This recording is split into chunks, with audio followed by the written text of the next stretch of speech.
Encounter news, अब लेंगे हर खबर की खबर।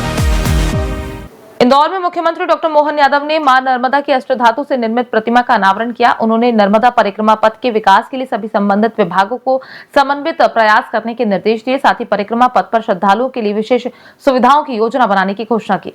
मुख्यमंत्री डॉक्टर मोहन यादव ने इंदौर में अष्टधातु से बनी मां नर्मदा की विशाल प्रतिमा का अनावरण किया। इस दौरान शंख ध्वनि और जयकारों के बीच नर्मदा अष्टक का गान हुआ। मुख्यमंत्री ने श्रद्धालुओं की सुविधा के लिए नर्मदा परिक्रमा पथ के विकास की योजनाओं पर चर्चा की। कार्यक्रम में इंदौर नगर निगम द्वारा विकसित नर्मदा चौराहे के सौंदर्यीकरण का लोकार्पण भी किया गया। मुख्यमंत्री डॉक्टर यादव ने कहा, मां नर्मदा की परिक्रमा पथ का श्रद्धालुओं की सुविधा को ध्यान में रखते हुए विकास किया जाएगा। घाटों का निर्माण, वृक्षारोपण, आवास और अन्य क्षेत्र निर्माण जैसे कार्य किए जाएंगे। इसके लिए मंत्रिमंडलीय उप समिति का गठन कर समन्वित प्रयास किए जाएंगे।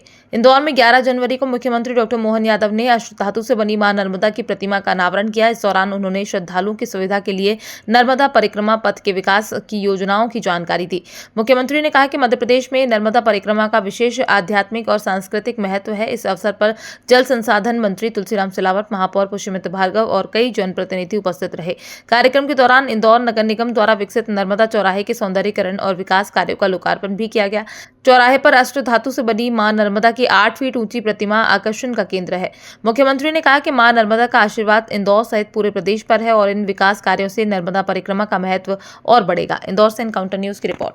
आज सेंधवा में 2 बड़ी जल सिंचाई परियोजनाओं का भूमि पूजन हुआ। मुझे इस बात की प्रसन्नता के यशस्वी प्रधानमंत्री के नेतृत्व में हम अपने प्रदेश के अंदर महिला, युवा, किसान, गरीब सबके कल्याण के लिए 4 अलग-अलग मिशन पे काम कर रहे हैं। इसमें कृषि आधारित अर्थव्यवस्था को बदलने के लिए, क्योंकि ग्रामीण क्षेत्र में कृषि अगर होती है और सिंचाई की सुविधा मिलती है तो इसमें गरीब, महिला, युवा सब प्रभावित होते हैं, सबको लाभ मिलता है। और इसीलिए आज हमने लगभग 44,000 हेक्टेयर की बड़ी 2 सिंचाई परियोजना, जिसमें 2,500 करोड़ से ज्यादा की धनराशि खर्च होगी, ये दोनों बड़ी परियोजनाओं का भूमि पूजन, लोकार्पण, भूमि पूजन हमने किया है। इस अवसर पर और भी कई सारी सौगात दी। मुझे इस बात की प्रसन्नता है कि कल हमारा युवा मिशन का एक तरह से लॉन्चिंग होगा। उसकी पूर्व संध्या पे निमाड़ के अंदर इतनी बड़ी जलराशि की नई परियोजना का भूमि पूजन, ये पूरे क्षेत्र की तकदीर बदलेगा और खास करके किसानों की मेहनत के बलबूते पर पानी जैसे ही मिलता है तो खेती की अपनी आमदनी 4 गुना बढ़ती है। मुझे इस बात की प्रसन्नता है कि हमारे अपने प्रदेश के अंदर हम लगातार इस अभियान पे काम कर रहे हैं और हमारा टारगेट है कि 5 साल के अंदर 1 लाख करोड़ हेक्टेयर की सिंचाई परियोजना हम प्रारंभ करेंगे। आज की स्थिति में 48 लाख हेक्टेयर सिंचाई हमारे यहाँ हो रही है और ये नित नई, जैसे लगभग आज 50,000 हेक्टेयर की आज हमने सिंचाई परियोजना का भूमि पूजन किया है। आने वाले समय में इसी प्रकार से और बढ़ती जाएगी। कल स्वामी विवेकानंद जयंती है। स्वामी विवेकानंद जयंती के पूर्व संध्या पे मेरी अपनी ओर से आप सबके माध्यम से प्रदेशवासियों का, युवाओं का वंदन है, अभिनंदन है। एक और 16 तारीख के दिन हमारी 7वीं रीजनल इंडस्ट्री कॉन्क्लेव शहडोल में होने वाली है।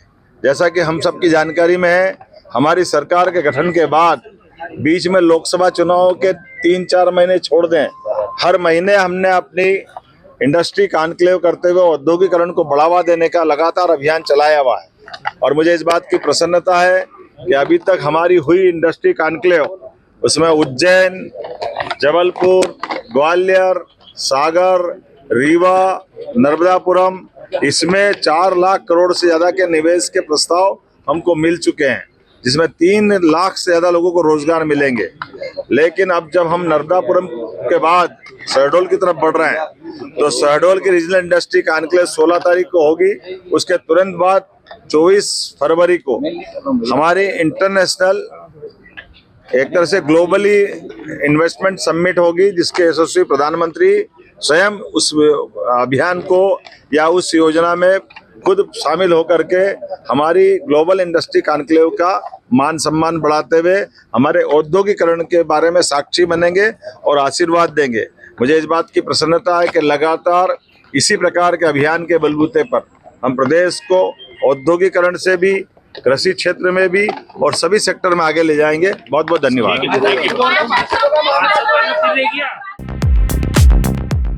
एनकाउंटर न्यूज, अब लेंगे हर खबर की खबर।